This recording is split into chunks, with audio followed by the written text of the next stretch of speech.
My new kick is Ketone IQ from Health via Modern Nutrition. I've been using it right before I work out, and every time I sit down to record in this studio, I know it's working because I can feel my brain activity increase and my body temperature drop. It literally is like having ice in your veins. Ketone IQ is brain fuel that delivers a clean energy boost without sugar or caffeine. Just take a shot whenever you need to re-energize. I won't lie to you. Ketone IQ does not taste great. This is a shot and is meant to be taken just like one. Jet fuel is not meant to be sipped on. When my brain is fueled by ketones, I feel calm, focused, and ready to get after it. That's why 60% of cyclists on the Tour de France use Ketone IQ. It's gonna be the next big thing in sports, and it's available right now at Sprouts nationwide. Save 30% off your first subscription order of Ketone IQ and 10% every month thereafter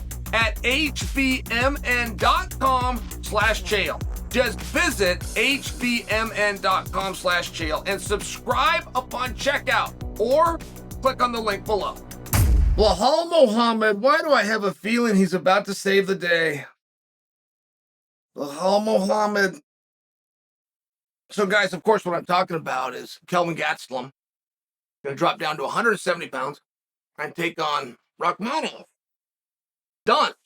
They got this agreed. They got a date, the whole bit, right? And Kelvin came out and said that he suffered an injury. And this was through Twitter. So Rakhmonov took that tweet, hey, I got an injury, wish me well, see you all soon. Retweeted it, but added, no, you're having trouble making 170 pounds. All right. So, they got a little back and forth, right? It's something. So, what are they going to do there, though? Are they going to wait? We've been seeing more and more of that. When we have a fight booked and one guy comes out, historically, this guy always remains and we get him a replacement. About 2 years ago, that policy started to change. And I got to tell you, I get it and I like it. It used to not really be possible. There were 6 events a year. Just for example, now you got one every Saturday. Move this guy here. Move him a month, right? You can find a spot for him. I like it. Why start over something we've already got done? I like it. Move them both. Okay. I'm just bringing that to you because that might be an option, but it doesn't feel like it. I can't tell you it's not one. Nobody said anything. I'm just telling you what it doesn't feel like it. It feels like Kelvin's going to need just a minute here. And Rakhmonov is going to want to compete. And who are you going to get to do it? Colby's busy. He's got Leon.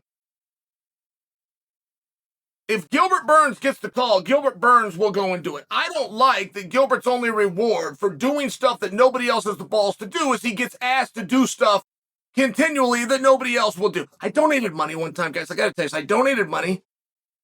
The only thing I get for donating money is I get asked to donate money. And the biggest mistake, it was a very good cause. I don't regret giving the money. You know what I regret? I regret that I gave them my phone number and email. That is a very dirty thing to do, to then sell me to a list. And every candidate running in every office across the country sends you spam.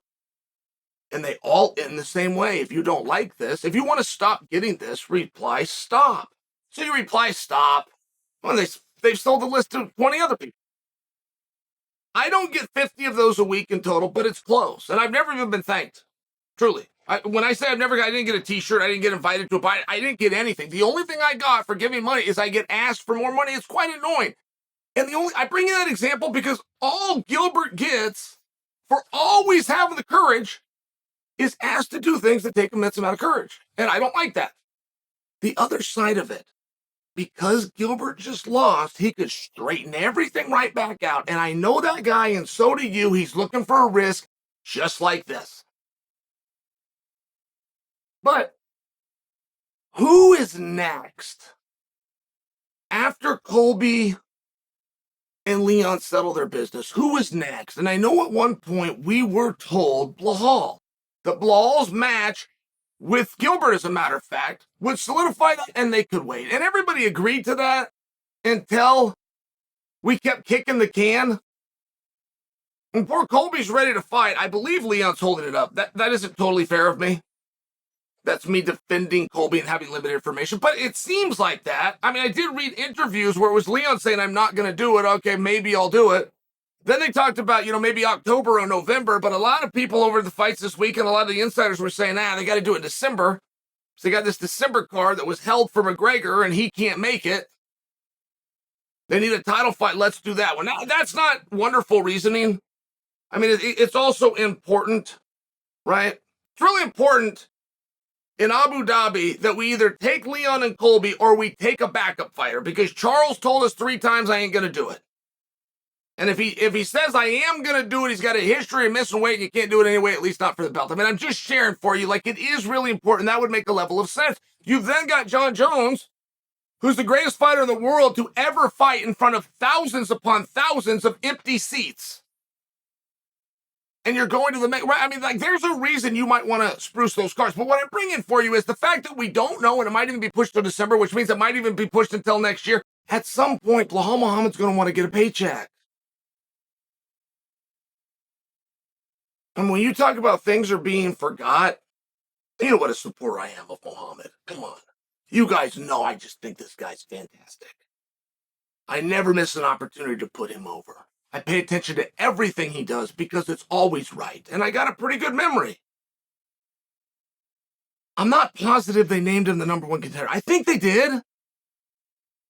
But you see my point? Like, I think when he fought Gilbert, they said, okay, you get to wait till this Colby Leon business is over. I don't even know that's true. It's been so long. I think it is.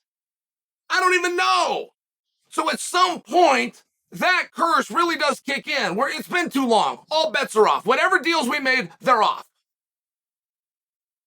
And I think that everybody understands that to some kind of a degree. So I'm just bringing that to your attention, that I do think Belal Muhammad versus Rakhmonov is a live dog.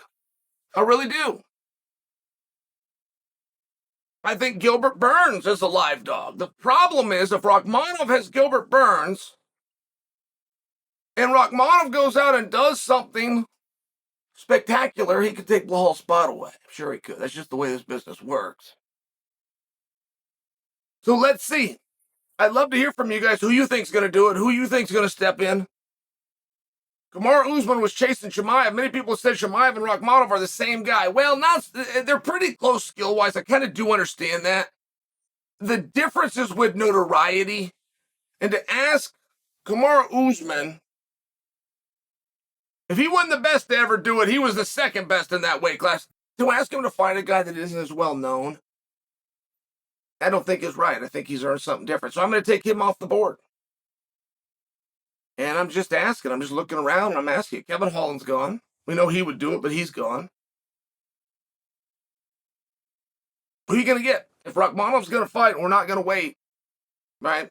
I mean, you got to understand, my riddle here has to include that. If he's just going to wait for KG, just wasted 7 minutes and 12 seconds. But if Rakhmonov's going to stay absent KG and we're going to bring somebody else in that would like a very big opportunity, I would imagine the first person called would be Belal. And I'll tell you right now, Muhammad is not saying no to anybody.